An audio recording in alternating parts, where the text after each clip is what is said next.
Okay, so this is a kind of a cloudy day drone video um, of a large tract, 12-acre tract out at Chalk Bluff.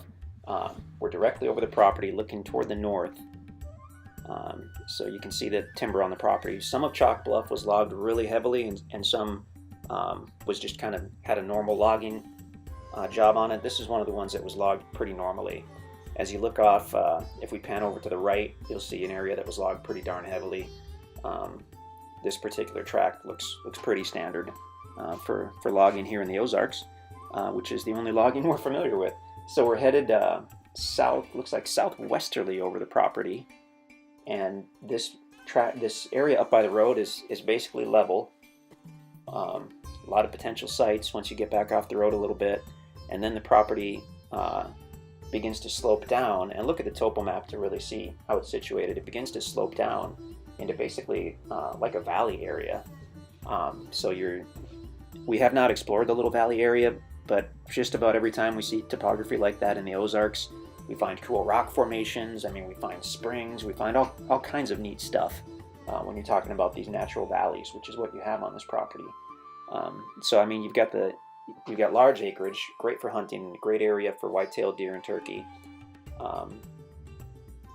Where was I going with that? Totally, I'm glancing back and forth between the topo map and the video as I do this.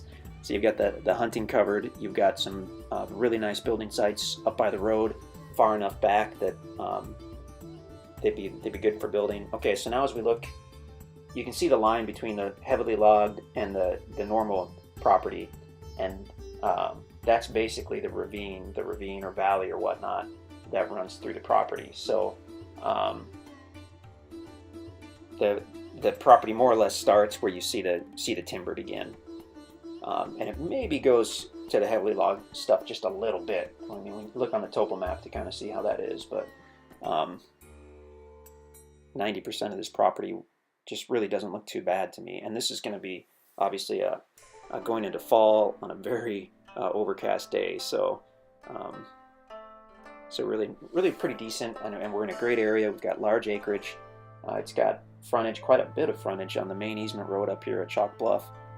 Still minimum maintenance roads, so you want to bring your truck or SUV. They're often way off in the distance. You can see the red truck parked on the road. So this is a pretty good flyover as we go back here. I'm liking this. I mean, you're going to find some cool stuff. It's a big property, so bring your hiking boots, your four-wheeler, your side-by-side if you really want to explore this. About a quarter mile to the east, we've got the Rocky Creek Conservation Area. That particular section is about 3,000 acres of land that's open for hunting and recreation and whatnot. So if you happen to, for some reason, get bored on your large tract here, just head east a quarter mile and you're in the conservation area. You can explore that for years. If we were to head west for about a mile, we'd be at Chalk Bluff, looking over the Jack's Fork River, which is gorgeous. So now we're looking easterly, land on the right side of the road. You can see that large flat area. You've got to be 100 feet off the road to build, and you got that covered. And then as we look down the valley, the property with the trees is this particular tract. Well, and there we go. Check us out at InstantAcres.com. That's where you'll find this property if it's still available. Feel free to call us in the office or send us an email as well at sales@instantacres.com, and we would love to chat with you.